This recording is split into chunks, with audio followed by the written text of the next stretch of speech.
What would you do if a text on your son-in-law's forgotten phone said your supposedly gone daughter had just tried to escape? 2 years after they told me my girl had passed away, I watched a new message pop up on his screen, asking him to come over because she was fighting to get out.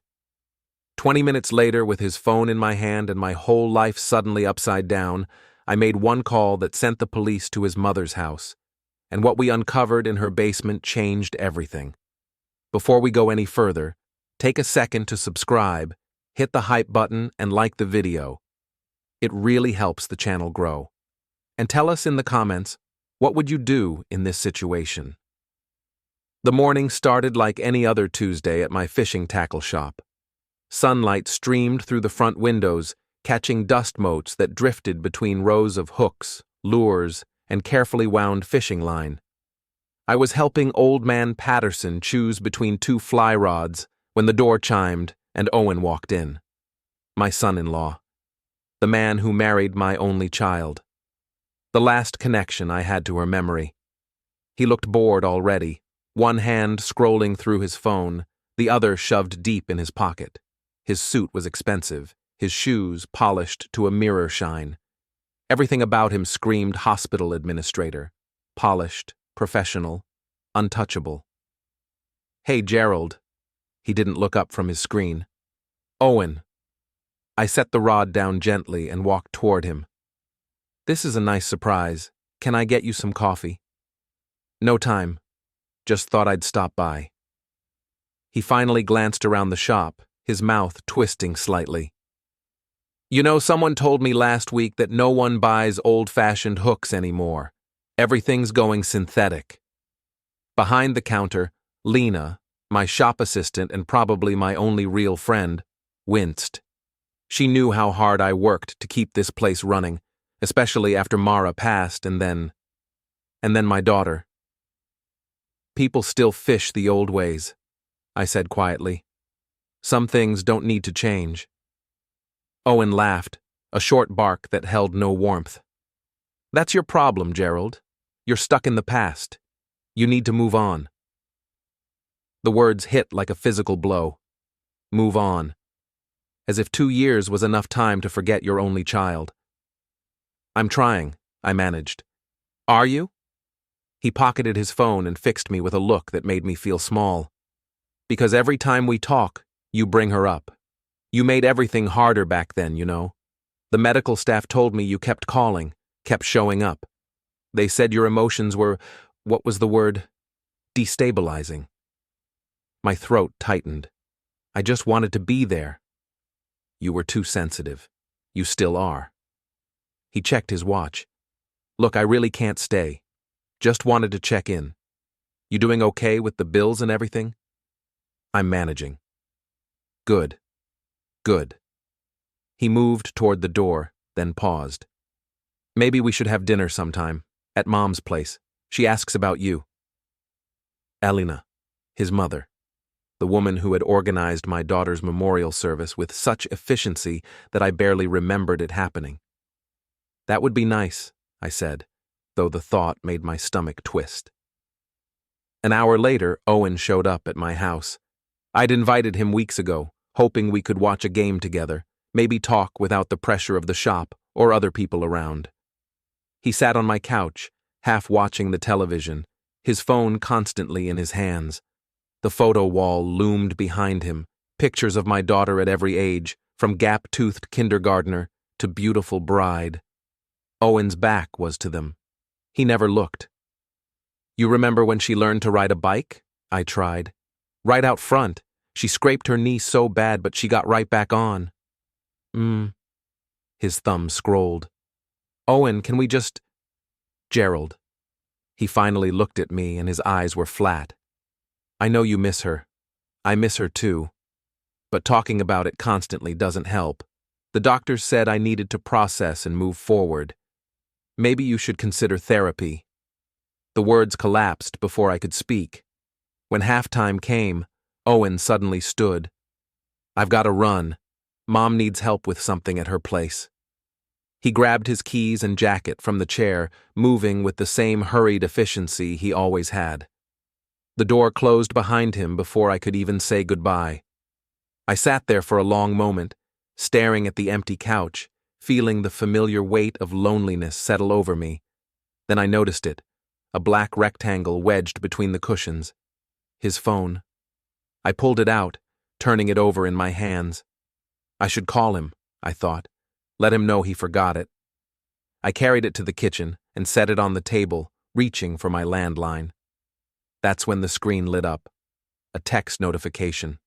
From Mom. Come over now. Faye tried to escape again. We can't hold her much longer. Faye.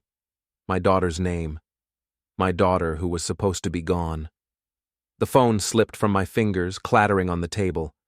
I stared at it, my heart hammering so hard I could hear it in my ears. Tried to escape. Can't hold her. Present tense. Living, breathing, fighting words. Not past, not gone, not passed away. The screen went dark, then immediately lit again. Another message. Does her father suspect anything? I stood frozen in my kitchen, the afternoon light slanting through the window, dust motes still dancing in the air. Everything looked exactly the same as it had 5 minutes ago. But everything had changed. My hands were shaking as I picked up the phone again and read the messages one more time, making sure I hadn't imagined them. The words didn't change. Faye tried to escape. Her father. Suspect. 2 years. 2 years of grief and guilt and the crushing weight of loss. 2 years of being told I was too emotional, too sensitive, that I needed to move on and accept what had happened. What if nothing had happened at all? I couldn't stop staring at those messages. The kitchen had grown dark around me, shadows stretching across the table where Owen's phone lay like an accusation. My mind kept circling back to the same impossible thought. What if they lied? The memories came flooding back, each one sharp and painful. The hospital waiting room, 2 years ago. I'd been sitting there for hours, clutching a paper coffee cup that had long gone cold. Every time a nurse walked by, I'd stood up, hoping for news, for any scrap of information about my daughter's condition. Mr. Pike. A young nurse had finally approached, her face professionally sympathetic. Your son-in-law asked me to tell you that you should go home and rest. You're very upset, and the doctors feel it would be better if... I'm her father. I have a right to know what's happening. Of course, but Mr. Kell is her husband, and he's making the medical decisions.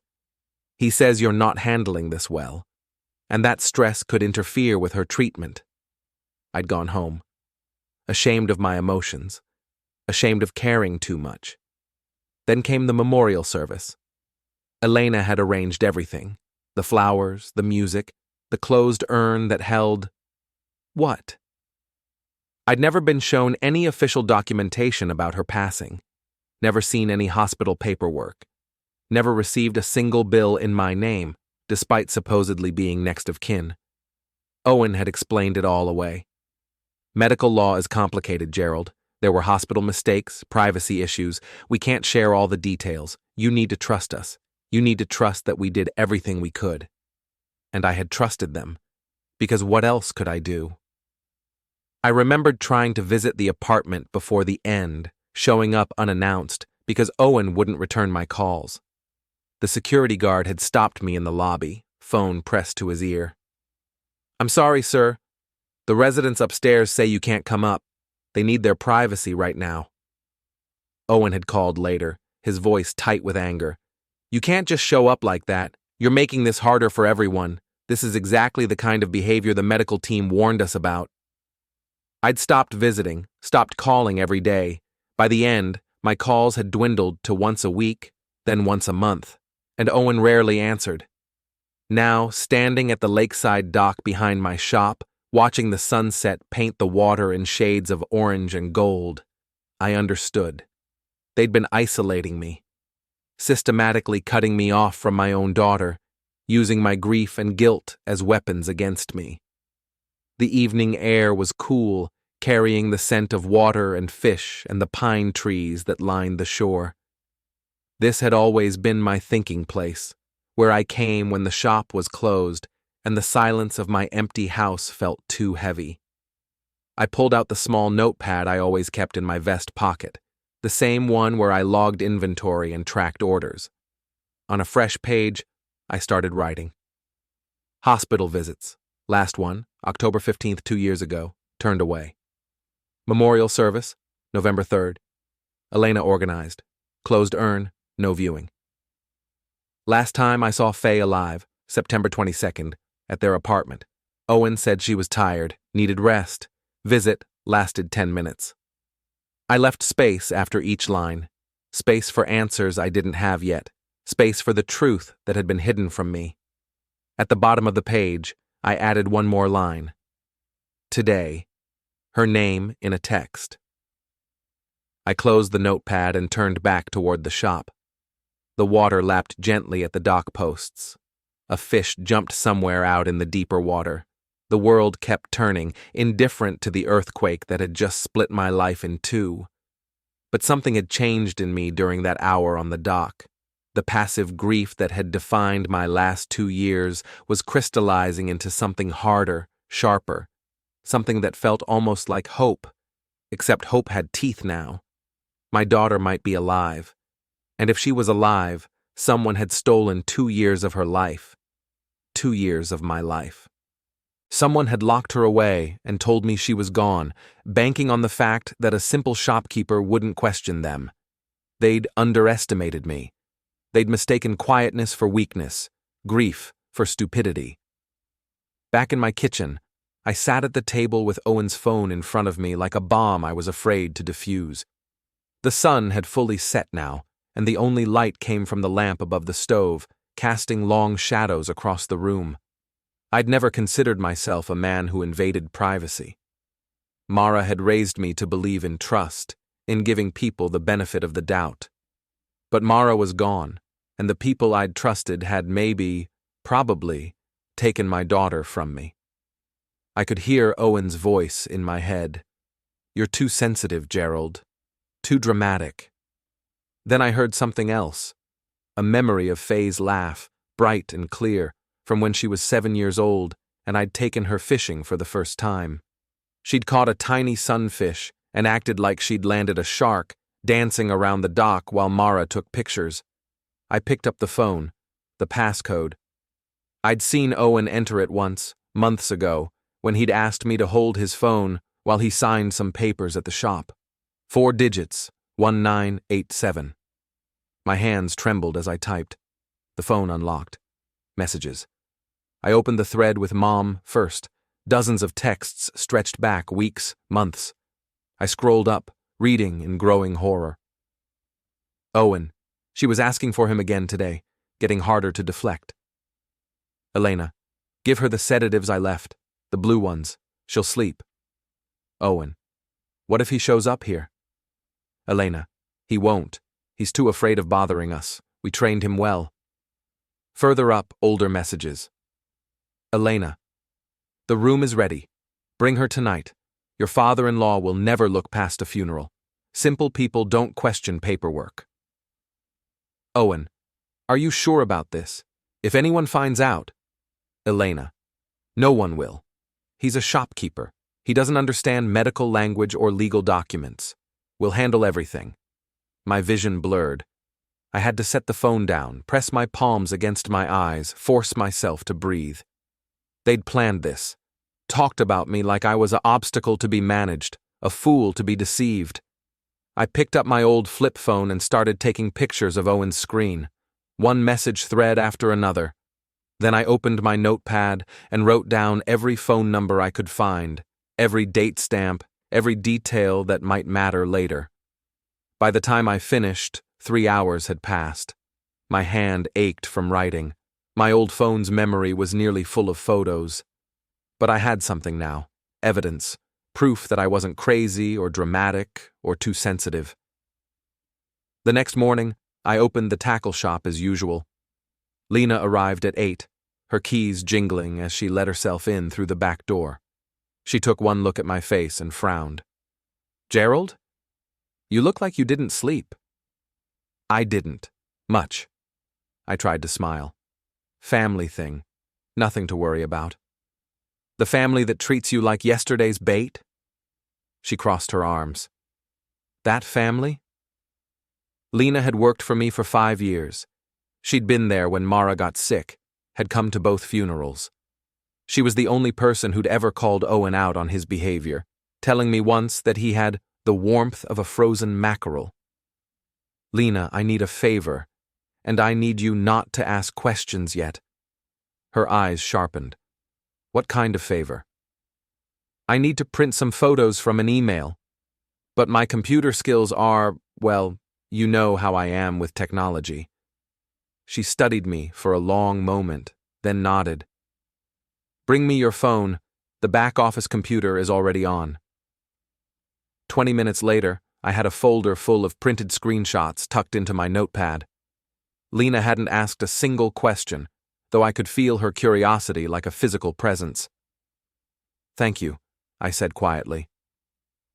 Whatever you're doing, she replied, be careful. People like Owen, they don't play fair. That afternoon, I found myself at the small cafe 3 blocks from the shop. I didn't usually come here. Coffee was cheaper at home, but I'd needed to clear my head, to think about what to do next. I was sitting in the corner booth, nursing a cup that had gone lukewarm, when Owen walked in with 2 men I didn't recognize. They were laughing, loud and confident, taking a table near the window. I should have left, should have avoided them. But something made me stay, sinking a little lower in my seat, partially hidden by the menu board. So your father-in-law? One of the men said, his voice carrying. He ever figure anything out? Owen laughed. Gerald? No way. The man runs a bait shop and lives in a house that still has wood paneling. He can't even work a smartphone. But he doesn't ask questions? He's too gentle, always has been. Some people are just uncomplicated, you know? They don't look beyond what you tell them. We could show him a photocopy of a certificate about her passing, and he'd never think to verify it. Owen leaned back in his chair. Besides, he feels guilty. Thinks he let her down somehow. Guilty people don't ask hard questions. They just accept whatever comes their way. The other men laughed. Owen ordered a coffee, utterly relaxed, completely confident in his lies. I left money on my table and walked out. They never even noticed I'd been there. That night, I sat in my living room with the notepad open to a fresh page. At the top, I wrote a single name and circled it. Darius Cole. Darius was a lawyer who bought fishing lures from me once a month. Estate law, he'd mentioned once. Criminal defense occasionally. He was quiet, observant, the kind of man who listened more than he talked. Tomorrow, I would visit his office. Tonight, I would stop treating this like a family matter and start treating it like what it really was. A crime. Darius Cole's law office occupied the 2nd floor of an old brick building downtown. The stairs creaked under my feet as I climbed, Owen's phone heavy in my jacket pocket along with the folder of printed screenshots. The door was plain wood with frosted glass. I knocked twice. Come in. The office was smaller than I'd expected, lined with law books and filing cabinets. Darius sat behind a desk cluttered with papers, his reading glasses perched on his nose. He looked up, and his eyebrows rose in surprise. Gerald, this is unexpected. Please, sit down. I sat in the chair across from him, suddenly unsure how to start. How do you tell someone that your daughter might not be gone, that her husband and his mother might be holding her somewhere? I need legal advice, I finally said, and maybe help. Darius set down his pen. I'm listening. I told him everything, the text messages, the 2 years of lies, the memorial service with no real proof, my daughter's name used in present tense, talking about escape and restraint. By the time I finished, my voice was shaking. Darius listened without interrupting, his face growing more serious with each detail. When I placed Owen's phone and the printed screenshots on his desk, he picked them up carefully, reading through them with the practiced eye of someone who'd seen terrible things before. Gerald, he said finally, if this is real, and I believe you that it is, we're talking about extremely serious charges, unlawful confinement, fraud, false reporting, possibly worse. What do I do? First, we need to be very careful and very methodical. This isn't something you can confront them about directly. They'll destroy evidence, move your daughter if she's actually being held somewhere, and make you look like an unstable father who can't accept his loss. My heart sank. So I do nothing? No, you do everything, but you do it the right way. We bring the police in. We let them handle the investigation and the confrontation. Your job is to preserve this evidence and stay out of their way. He pulled a business card from his desk and wrote a name on the back. Detective Rowan. He's good, and he won't dismiss this just because it sounds unlikely. I'll call him, give him a heads up. But you need to go to the station today and show him everything you've shown me. What about... I hesitated. What about guardianship? If she's alive, and they've been controlling her all this time, we'll address that once we confirm she's alive and safe. Right now, the priority is getting law enforcement involved before anyone realizes you know the truth. He met my eyes. Gerald, do not confront them. Do not tip them off. Can you do that? Yes. Good. Because if you're right about this, we're going to need every advantage we can get. The police station smelled like floor wax and old coffee. Detective Rowan turned out to be a man in his mid-40s with graying hair and tired eyes that missed nothing. He listened to my story in a small interview room, his expression carefully neutral. When I finished, he said, "That's quite a claim, Mr. Pike. I know how it sounds. Do you have the phone?"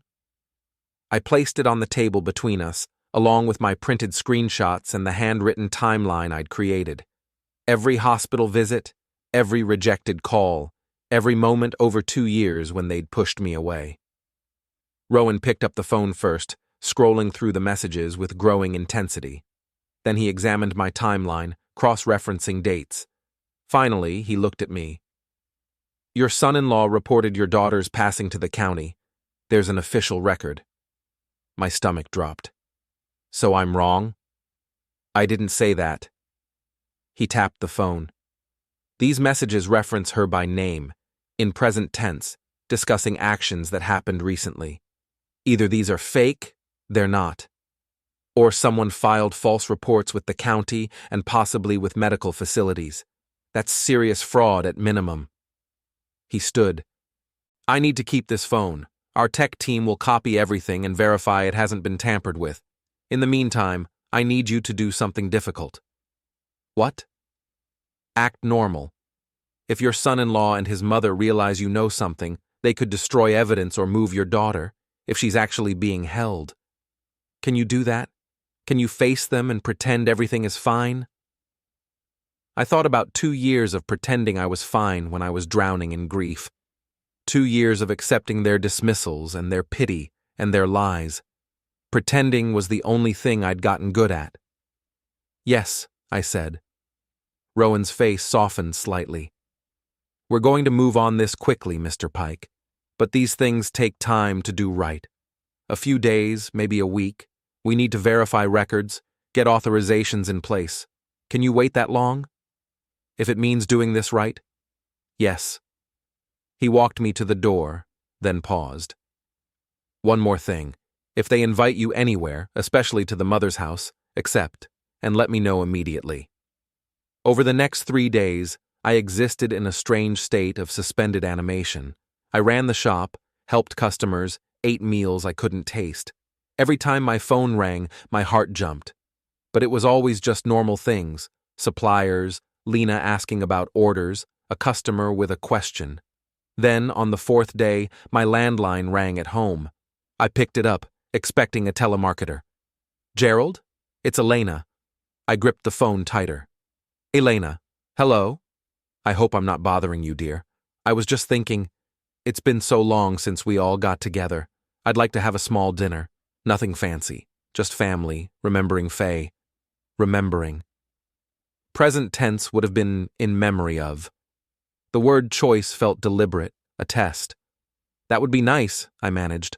"Wonderful. How about this Saturday? Around 6? Owen will be here too, of course. I'll be there. Oh, and Gerald? Owen mentioned he might have left his old phone at your place, the one he doesn't use anymore. If you find it, could you bring it? He wants to clear out old contacts. A chill swept through me. Old phone. The lie was smooth, practiced. She was checking to see if I'd found it. I haven't seen it, but I'll look around. Thank you, dear. See you Saturday. I hung up and immediately called Detective Rowan. He answered on the second ring. She invited me to dinner, I said. Saturday night at her house. A pause. Then, perfect. Don't bring the phone. Tell them you haven't seen it if they ask again. We'll have everything in place by then. What does that mean? It means, Mr. Pike, that Saturday night we're going to find out the truth. Saturday arrived like a slow-moving storm. I woke before dawn, unable to sleep, and spent the morning staring at the walls of my house. The photo of Faye at her wedding smiled down at me, her in a white dress, Owen beside her, both of them looking happy and young and full of future. Had that smile been a lie, too? Had he planned this even then? I forced myself to eat breakfast, though the eggs tasted like chalk. The toast sat heavy in my stomach. I tried coffee, but it only made my hands shake worse. Every time I glanced at the clock, only minutes had passed when it felt like hours. In my notepad, I wrote a letter I would never send. Faye. I don't know if you'll ever read this. I don't know if you're really out there, or if I've built hope out of coincidence and desperate wishes. But if you are, if you're alive and they've kept you from me, I'm coming. Not alone. Not with just my anger and my grief. I'm coming with people who can open any locked door, who carry the weight of law and evidence and the power to make things right. Wait for me. I'm coming. I folded the letter and tucked it into my wallet, a talisman against doubt. The morning dragged on. I tried to distract myself with small tasks. Washing dishes that were already clean, organizing the tackle box in my hall closet, straightening the pictures on the wall. Each one of Faye seemed to watch me, asking wordless questions. Would today be the day I finally knew the truth? Around 10, my phone rang. Detective Rowan. Mr. Pike, just checking in. You're still planning to attend tonight? Yes. Good. I want to make sure you understand what's going to happen. You'll arrive at 6, as invited. We'll be positioned nearby, out of sight. Give us 30 minutes, let them get comfortable, let the dinner start, then we'll approach the door. 30 minutes of sitting there, pretending? I know it's hard, but we need them relaxed, not suspicious. If they sense something's wrong before we're inside, they could lock doors, destroy evidence, make this much harder. I understand. One more thing. When we enter, let us handle everything. Don't confront them, don't argue with them. Your presence is important. It shows this isn't just a police matter, that you're the concerned father. But the confrontation needs to come from us. Okay. You're doing the right thing, Gerald. In a few hours, you'll know the truth, whatever that truth turns out to be. After he hung up, I sat on my couch for a long time, staring at nothing. The house was so quiet I could hear the refrigerator humming in the kitchen, the distant sound of a neighbor's lawnmower, the tick of the old wall clock Mara had bought at an estate sale 20 years ago. Time kept moving forward, indifferent to my anxiety. At noon, I drove to Darius's office. He was waiting, his usual casual demeanor replaced by sharp focus.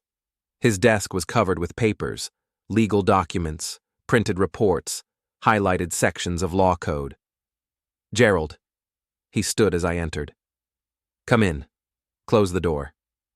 I did, taking the familiar chair across from his desk. Detective Rowan called me this morning, he said without preamble. The phone data checks out. The messages are real, unaltered. More importantly, they cross-referenced with hospital records and found significant discrepancies. My heart hammered. What kind of discrepancies? Your daughter was admitted to County General 2 years ago for a psychiatric evaluation, Owen's request. but she was never discharged through normal channels. No release papers, no transfer documents, nothing. It's as if she vanished from the system. How is that possible? Owen works in hospital administration. He knows the systems, knows which forms get filed where, and which ones can be lost in the cracks. Combined with his mother's nursing background, Darius shook his head. They knew exactly how to make someone disappear on paper while keeping them alive. The room spun slightly. I gripped the arms of the chair. What happens now? Now, the police have enough to request a search. They'll be at Elena's house tonight, just after you arrive. Your job is simple. Go to dinner, act normal, and when the officers knock, stay out of their way. That's it? I just watch? Darius leaned forward, his eyes intense. Gerald, you've done the hard part already. You found the evidence when everyone expected you to just accept their story. You brought it to the right people. You kept your head when everything in you probably wanted to storm that house and tear it apart looking for her. Now let the system do what it's designed to do. I wanted to argue, wanted to demand more action, more control. But Darius was right. I was a shopkeeper who'd stumbled onto a crime. The professionals needed to handle the rest. There's one more thing, Darius added. After tonight, assuming we confirm your daughter is alive, we'll need to address guardianship and her medical autonomy. Owen's been acting as her legal guardian. That's how he's controlled her care, her location, everything.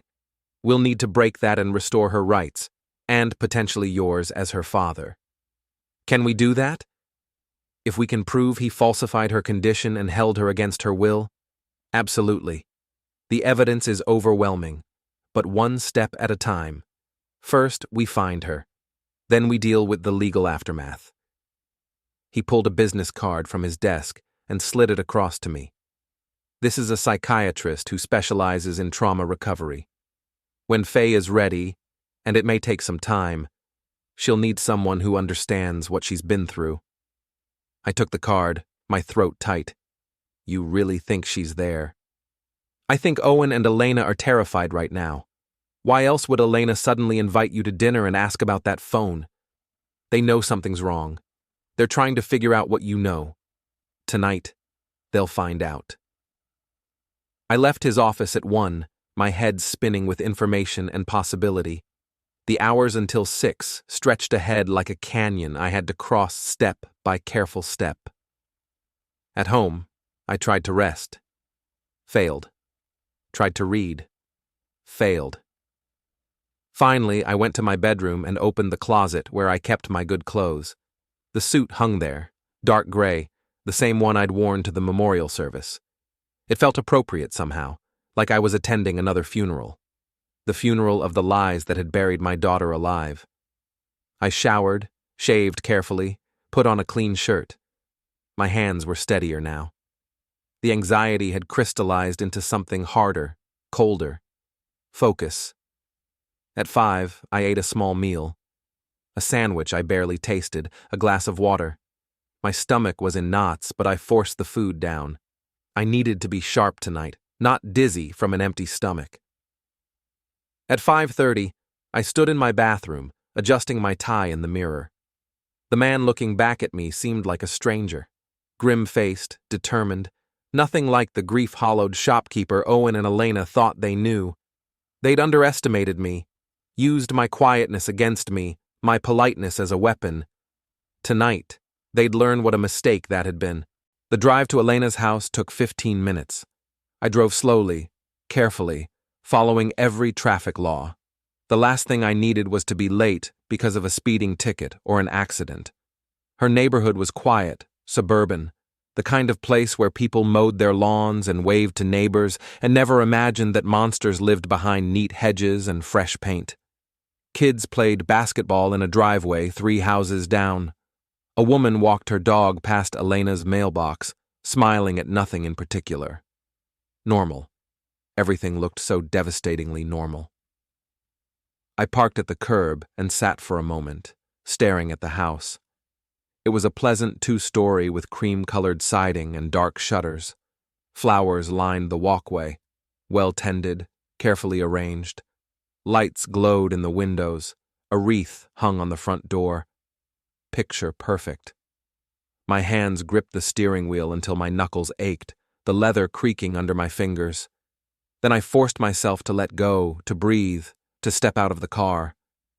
The evening air was cool, carrying the scent of someone's barbecue and freshly cut grass. Somewhere nearby, a dog barked. A car passed on the street behind me. I walked up the path, each step deliberate. My heart hammered, but my hands were steady as I reached for the doorbell. It chimed softly inside. Footsteps approached. Lena answered the door with a smile that didn't reach her eyes. She wore a cream blouse and dark slacks, pearls at her throat, the picture of a gracious hostess. "Gerald! Right on time! Come in! Come in!" The house smelled like roasted chicken and herbs. Rosemary, I thought. Thyme. The sense of a home-cooked meal, warm and welcoming. Classical music played softly from a speaker in the living room, something by Mozart, light and pleasant. Owen sat on the couch, glass of wine in hand, looking relaxed and confident. He'd loosened his tie, rolled up his sleeves, the image of a man comfortable in his mother's home, enjoying a quiet evening. "Gerald." He raised his glass in mock salute. "Good to see you."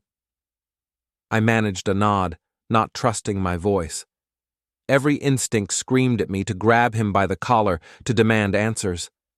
But I heard Rowan's voice in my head. "Act normal. Give us 30 minutes. Lena pressed a glass of wine into my hand and guided me to a chair. The leather was soft, expensive. I sat, acutely aware of every door in the house, every hallway that led deeper into the building. Was she here? Was Faye somewhere below me right now, locked in a room, wondering if anyone would ever come? "So," Lena said, settling into her own chair with practiced Faye, "it's been too long since we did this, since we honored Faye's memory together." Memory. The word felt like a blade.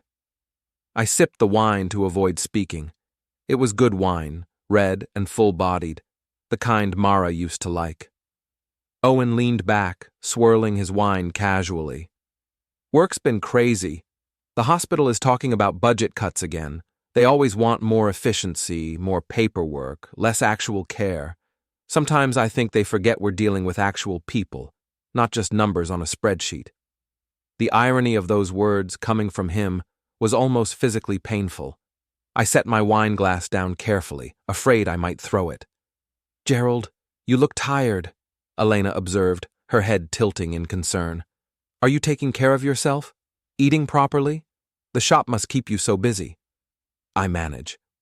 "You should come by more often. Family is important, especially now when we only have each other to remember her by." She paused, her eyes sharp despite the gentle tone.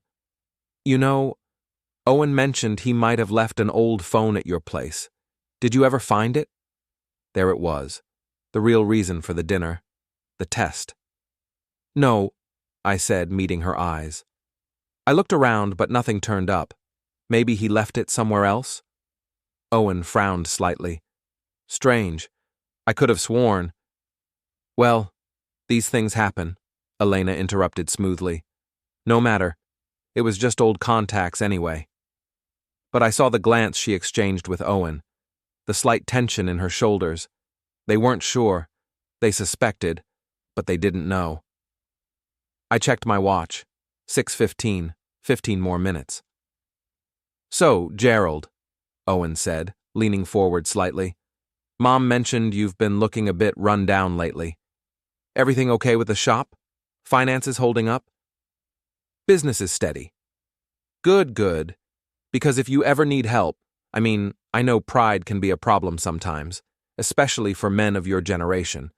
But if you needed a loan or something..." "I'm fine, Owen. Thank you."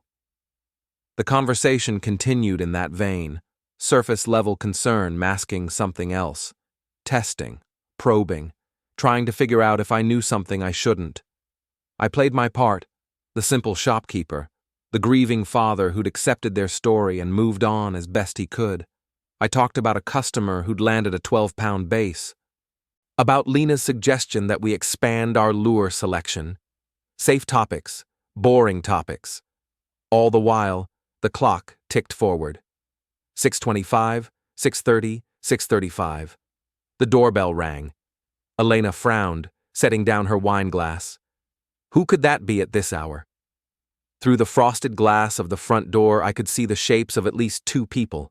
Official shapes, uniformed shapes. My heart hammered, but I kept my face neutral. Owen stood, irritation flickering across his features. I'll get it. No. Elena's voice was sharp, sudden. I'll handle it. But it was too late. Owen was already at the door, pulling it open with the confidence of a man in his mother's house, annoyed by an interruption.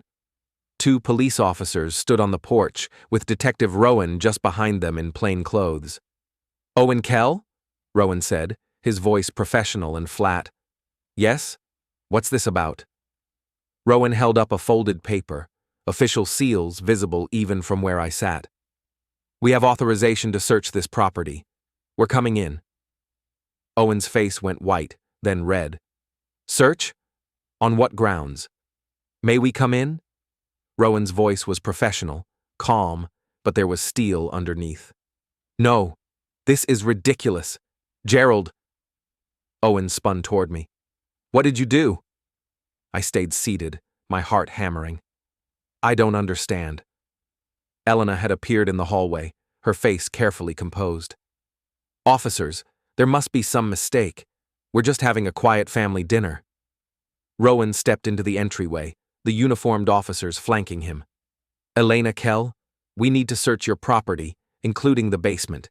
You can cooperate, or we can do this the difficult way. This is harassment, Owen said, but his voice had gone thin. You can't just barge in here without... We have all the necessary documentation. Rowan pulled out a folder, and for the first time, I saw actual papers.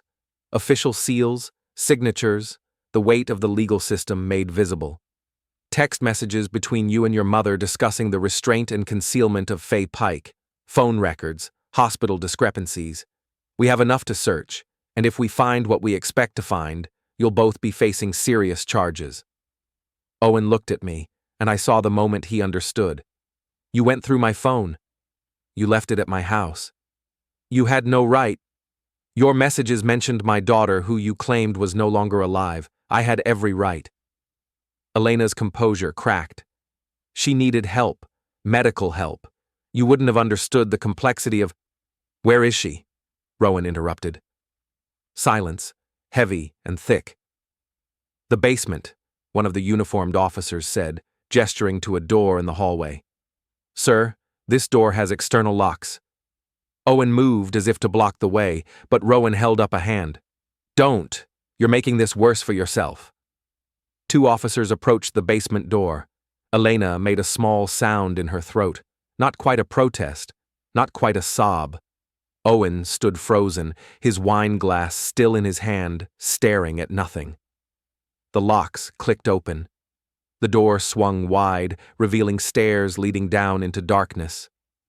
Stay here, Rowan told me, then followed the officers down. I sat in Elena's living room, classical music still playing softly, the smell of dinner still hanging in the air, while everything fell apart around me. Owen had sunk back onto the couch, his face in his hands. Elena stood rigid by the fireplace, staring at the stairs. Minutes passed. They felt like hours. Then I heard voices from below. Radio chatter. Someone calling for medical assistance. Rowan appeared at the top of the stairs, his face grim. He looked at me and nodded once. She was there. Faye was there. I stood without thinking, my legs weak. Rowan moved to stop me, then seemed to change his mind. Don't go down yet. Let the medics work. But Gerald, she's alive. More people arrived. Paramedics with equipment, another detective with a camera. They moved past me in a blur, professional and efficient, disappearing into the basement. Owen finally looked up. I want a lawyer. That's your right, Rowan said. Elena Kell, Owen Kell, you're both being detained.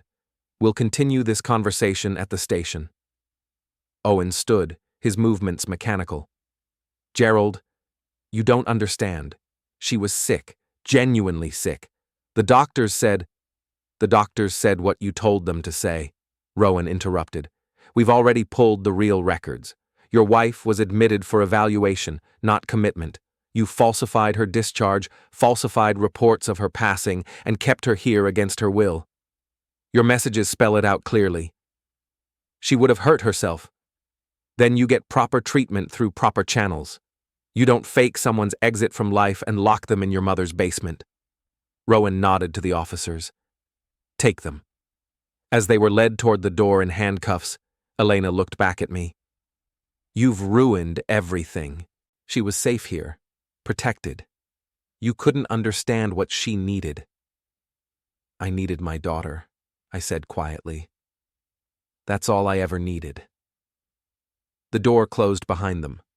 The house fell silent except for the sounds from the basement, footsteps, murmured medical conversations, the rattle of equipment. Then someone was coming up the stairs, a paramedic, carefully guiding a stretcher, and on that stretcher, wrapped in a blanket, impossibly thin but unmistakably real, Faye. Our eyes met. Hers were confused, unfocused, but they widened when they saw me.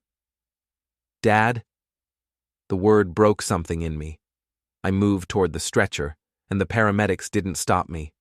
Up close, I could see how much weight she'd lost, the dullness of her hair, the marks on her wrists that spoke of restraints.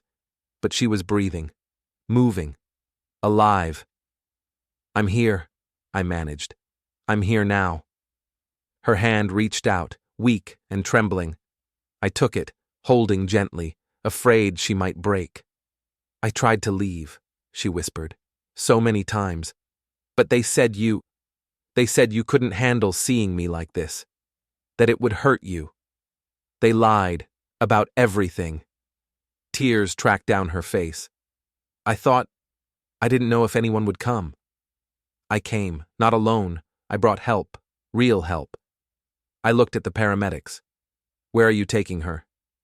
County General. We need to evaluate her condition, get her rehydrated, run some tests. I'm coming with her. Sir, I'm her father. I'm coming. They looked at each other, then at Detective Rowan, who had appeared behind me. He nodded. Let him go. We'll need him to answer questions later, but let him go with his daughter. Darius arrived as they were loading Faye into the ambulance, his briefcase in hand, his face set with purpose. I've already started the paperwork, emergency guardianship transfer, medical power of attorney. By tomorrow, you'll have legal control over her care. Thank you. Don't thank me. You did this. He glanced at the house, where officers were still photographing and cataloging evidence. You found the truth and you brought it into the light. That took courage most people don't have. The paramedics shut the ambulance doors, and I sat beside Faye, holding her hand. Through the back window, Elena's perfect house faded under flashing police lights. In a squad car, Owen was shouting something, his face pressed to the glass. I turned away. He no longer mattered. Faye's breathing steadied as the sedatives took hold, her hand still gripping mine. The ambulance pulled into the dusk, leaving behind the house where 2 years had been stolen from her. Ahead lay hospitals, answers, and a long recovery. But right now, in the quiet hum of the ambulance, only one truth mattered. I had found my daughter, and I had won.